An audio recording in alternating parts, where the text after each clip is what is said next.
நமக்குள்ள மூணு விதமான இயல்புகள் இருக்குது. ஒன்று வந்து பௌதிக இயல்பு, அதாவது ஃபிசிக்கல் கேரக்டரிஸ்டிக்ஸ். ரெண்டாவது மென்டல், இன்டெலெக்சுவல், எமோஷ்னல், அதெல்லாம் சேர்த்து மென்டல் ரெண்டாவது. மூணாவது ஸ்பிரிச்சுவல்.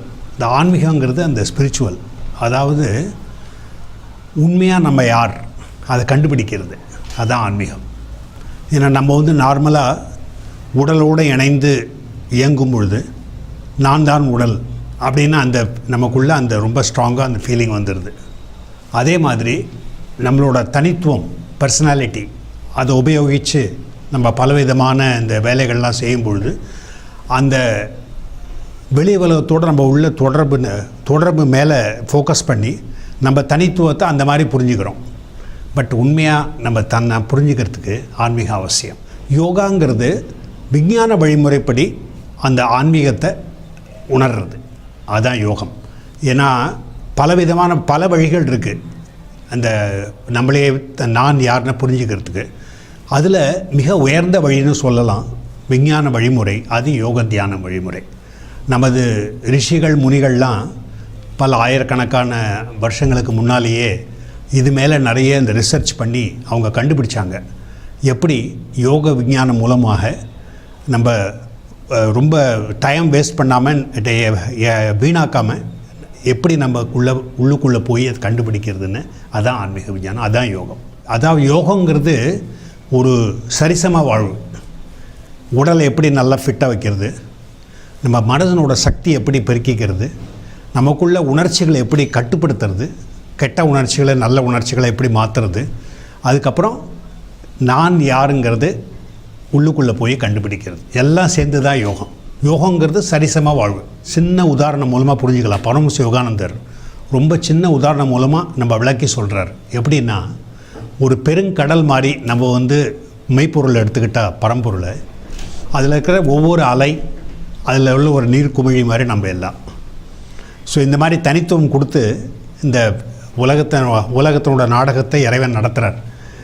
அதில் அந்த எப்போது நம்ம வந்து அந்த நீர் குமிழி இல்லைன்னா அலைன்னு நினச்சி குறுகிய மனப்பான்மையோடு இருக்கும் பொழுது கடலோடு உள்ள நமக்குள்ள அந்த இணைப்பு மறந்து போய்டுறோம்.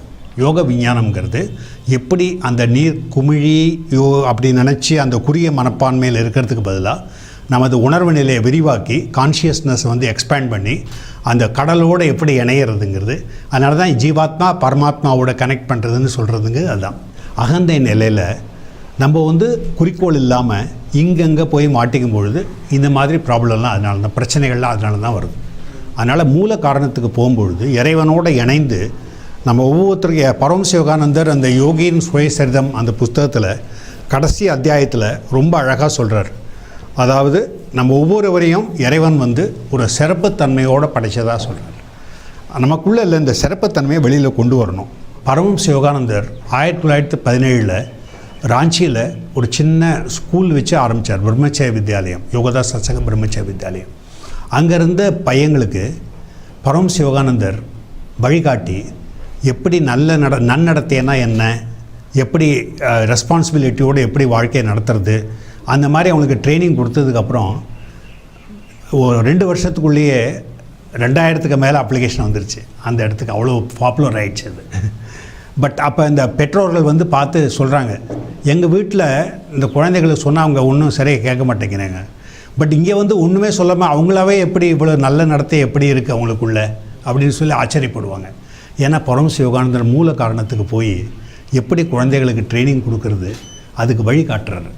அது வழி காட்டுறது எப்படி, நம்ம முதல்ல நமது எக்ஸாம்பிள் நல்லா இருக்கணும். பெற்றோரோட எக்ஸாம்பிள் சரியாக இல்லைன்னா குழந்தை எப்படி சரியாக வளர்க்க முடியும்? அதனால் முதல்ல நம்ம கரெக்டாக இருந்துக்கணும், நம்ம நன்னடத்தை கரெக்டாக இருக்கணும். அதே சமயத்தில் குழந்தைகளுக்கு சின்ன வயசுலேருந்தே எப்படி சரிசம வாழ்வு வாழுது அந்த மாதிரி ஒரு விதைகள் கொடுக்கணும்.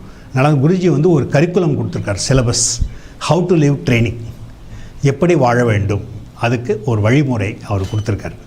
நான் முதல்ல ஆரம்பத்திலே சொன்ன மாதிரி உடலை நல்லா வச்சுக்கிறதுக்கு ஒரு விஞ்ஞான வழிமுறை, சயின்ஸ் ஆஃப் பாடி கேர். ரெண்டாவது நம்ம மனதனோட சக்தியை வெளியில் கொண்டு வருது, மென்டல் இன்ஜினியரிங். மூணாவது சோஷியல் ஆர்ட்ஸ், எப்படி நம்ம உணர்ச்சிகளை கண்ட்ரோல் பண்ணி மீதி பேரோட கலந்து வாழறது எப்படி, அது மூணாவது. நாலாவது நடைமுறை ஆன்மீக விஞ்ஞானம். அதாவது சனாதன தர்மங்கிறது பலவிதமான மதங்களை எல்லாம் சேர்த்து நம்மளை கடைசி நிலைக்கு கொண்டு போகிறது, அதுதான் சனாதன தர்மம். பரமஹம்ச யோகானந்தர் அவரோட டீச்சிங்ஸில் சொல்கிறார் அதை பற்றி. இந்த ஒளி உள்ள இடத்தினில் இந்த புத்தகத்தில் கூட அதை பற்றி ரொம்ப அருமையாக விளக்கி சொல்லியிருக்காரு. வாழ்க்கையினோட குறிக்கோள் என்னன்னு சொல்லிட்டு ரொம்ப சிம்பிளாக சொன்னால், நம்ம சாங்கியா ஃபிலாசபியில் வாழ்க்கையினோட குறிக்கோள் ரொம்ப அருமையாக சொல்லியிருக்காங்க. என்னென்னா, மூவகை துன்பங்கள்லேருந்து விடுபடுறது. உடல் வியாதி, மனத்தினோட தொந்தரவுகள், அப்புறம் ஆன்மீக அறியாமை. இந்த 3 விதமான இன்னல்கள்லேருந்து விடுபட்டு பேரானந்தத்தோடு இணையிறது. அதுதான் வாழ்க்கையினோட குறிக்கோள். இதுதான் சனாதன தர்மம். உண்மையான சனாதன தர்மங்கிறது இதுதான். பட் நிறைய பேர் அதை வேறு விதமாக புரிஞ்சுக்கிட்டு அதை வேறு மாதிரி சொல்கிறாங்க. பட் உண்மையாக கரெக்டான இதுக்கு போனால் சனாதன தர்மங்கிறது அதுதான். ஸோ அதை அடையிறது எல்லாருக்கும், ஒவ்வொரு மனிதனுக்கும் அதே குறிக்கோள் தான். அது உலகம் எல்லாருக்கும் பொதுவானது, அது யூனிவர்சல். அதனால தான் யோகாங்கிறது யூனிவர்சல், எல்லாரையும் இணைக்கிறது, அது எல்லாரையும் கனெக்ட் பண்ணுது. ஏன்னா அடிப்படை நிலைக்கே போயிடுறோங்க. நம்ம உண்மையாக நமக்கு என்ன வேணும், இன்றியமையாத தேவை என்ன, மனிதனுக்கு இன்றியமையாத தேவை மூவகை துன்பங்கள்லேருந்து விடுபடுதல், பரமானந்தத்தை, பேரின்பத்தை அடைதல். அதுதான் சாதாரண மனிதன் கூட இறைத்தன்மையை அடைய முடியும். அதுக்கு 3 விஷயந்தான் அவசியம். என்னென்ன? ஒன்று யோக பயிற்சி தினசரி, அதாவது விசேஷமாக கிரியா யோகம் மாதிரி உயர்ந்த வழிமுறை இருக்கும் பொழுது கிரியா யோக தியான பயிற்சி 2 வேளை காலை மாலை பண்ண வேண்டியது. அது முதல் ஃபஸ்ட்டு. ஏன்னா அது மூலமாக இறைவனோட நம்ம நல்லா இணைய முடியுது, யோக தியானத்து மூலமாக, விஞ்ஞான வழிமுறைப்படி.